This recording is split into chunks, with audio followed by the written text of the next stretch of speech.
Hello and welcome back to the channel. Today we are going to start making some progress on the Subaru project, and if you see what's behind me, you know what's coming. See you guys in a little bit when I get back to the shop. And we're back. So it's the next day. I've finally got enough time to work on the car and start fitting everything up on the car. But unfortunately the weather might not be cooperating for very long.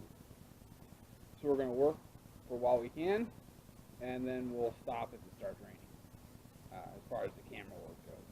Now, I've got it set up behind me so you can potentially see the absolute difference in the tires, from the old tires to the new tires. It's a big difference. So I've been saying for a few weeks while I was getting everything ready and getting, working and trying to get everything ready so I can put the car together and just be done with it, for right now. Be done with messing with it. So, without further ado, here are the old wheels versus the new wheels. Ta-da! That is about a 5 to 6 inch height difference. Those new wheels and tires come out to just over 29 inches tall. The old ones came out to just over 23 inches tall. So, I mean, big difference. And I can't even test fit the wheels and tires at full drooping suspension because I already have to cut the body out of the way on the back. So we're going to get started on that. I'm going to go get the plasma cutter out, and we're going to get to work on, test fitting these rears. And we're going to focus on the rears for today. And if we have time, we'll move on to the fronts. So yeah, that will be almost the new ride height position for the rear end of the car now. At full droop. Well, we'll see how much it compresses. It usually only compresses a couple inches though.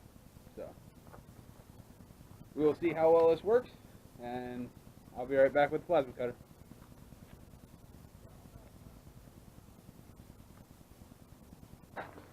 Okay, so the sun happened to break, so looks like we'll be working on the car for a little while. And here's the test fit of the first tire. It's not fully tightened down yet, but it's letting me know about how much I'm going to need to cut out of the way, which is actually quite a lot.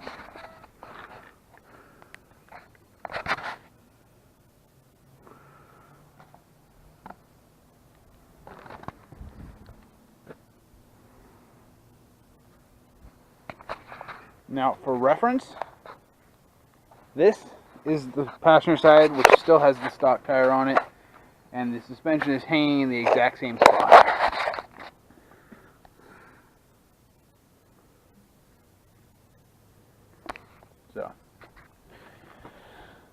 So that's quite a big difference. Just these tires should add about 3 feet of, or not 3 inches of ground clearance to the car. That and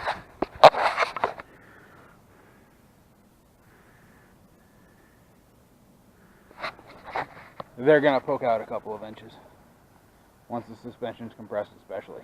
I'm about to try compressing the suspension on the driver's side, so we'll see how that goes. Who knows? I'm hoping it looks pretty good though. Be back to you guys. So we're back.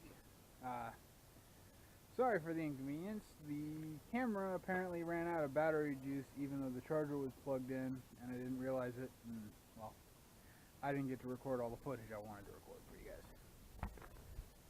We have the tires on, and they actually, well, somewhat fit the car. Here, I'll give you a quick walk around to the vehicle.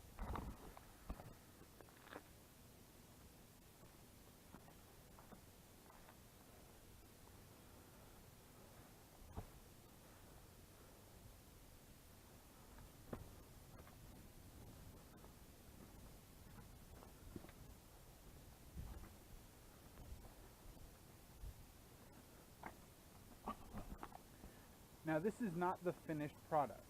This is just me getting enough metal out of the way so I can get the tires on the car and start seeing what I have to modify. I've already started modifying the front fenders a little bit and the front inner fender area and body, because if I turn the wheel past, actually to about 3/4 of a turn, it starts rubbing on the fender. Now that sucks, and that means I can't turn the wheels all the way one way or the other. But you know, it's things like this that you have to deal with when you're building a car. Now a lot of people are sitting there going, oh, you need to put more lift on and stuff like that on the Facebook post I've made about the car build so far today, and I'm not going to do that, and there's a reason for that. I am trying to specifically not run any subframe spacers. A lot of people will say, oh, if you lift your car past a certain point you need subframe spacers. You need to keep your CV angles reasonable. Okay, my CV angles are currently within that realm of reasonable. And the tires fit for the most part.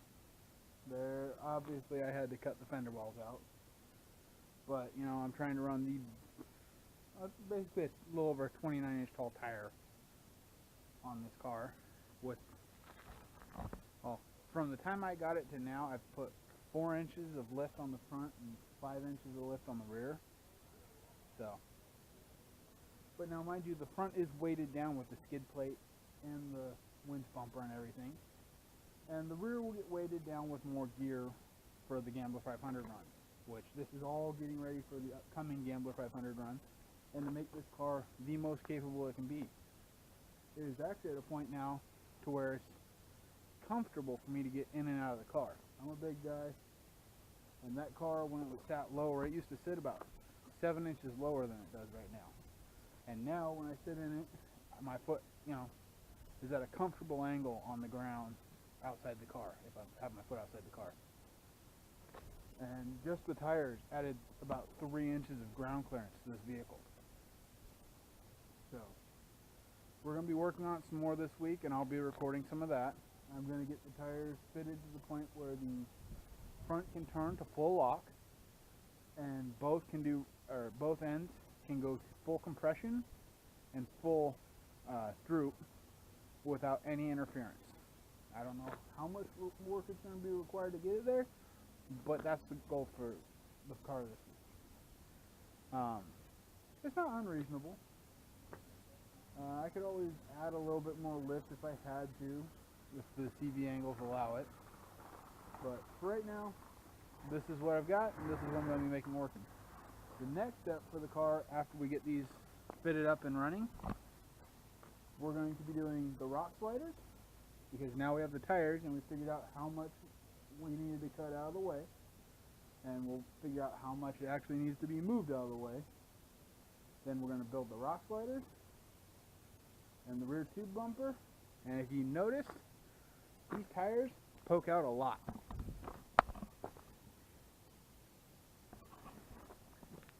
The wheels and tires I put on this car made this car almost 4 inches wider than it was. That's a lot. And I think that's per side, if I remember correctly. It's like 3.5 inches per side. So a total of 6 to 7 inches of overall width of the vehicle. Should make for a very different handling vehicle. Also, these are actually light truck tires, so they should deal with the weight of that front end a lot better than the old tires did. And as soon as we have this thing to the point where I can turn it lock to lock and not have any suspension binding with the body, I'm going to take it down. I'm going to get an alignment put on it. So that way everything's set as far as the suspension's ready to go. I'm probably going to get a couple of CV axles and stuff like that and start getting it ready to do the maintenance and get everything up and ready for Gambler 500. I've also got to get some more air moving into the grill somehow, or into the radiator, and I got to get more heat out of the engine bay. It's a lot of work to get done in the next month. Well, actually, month and a half. We got about 6 weeks till Gambler 500 time. Actually, no, we got less than that. We got like 5 weeks to get this car ready for the Gambler 500. So it's going to be a big thrash. I'm going to stick with my weekly uploads. There will be a video going up the weekend of the Gambler 500 that will not be the Gambler 500 video, obviously. And then the Gambler 500 video will go up the day after, or the weekend after the Gambler 500. So, we're going to be doing some major progress on this car. And I hope everybody sticks around and enjoys the content. If you want, please follow me on either Instagram or Twitter, or both of them if you haven't. And you will get to see exactly what is being done to the car as it's being done to the car. I'm far more active on the Instagram app, so that's probably the best one to follow me on. But I hope everybody enjoys the project. We're going to be doing a lot more stuff like this as I have time and funding for it. And I hope you all stick around for the next set of modifications of this car. Have a nice day. Bye.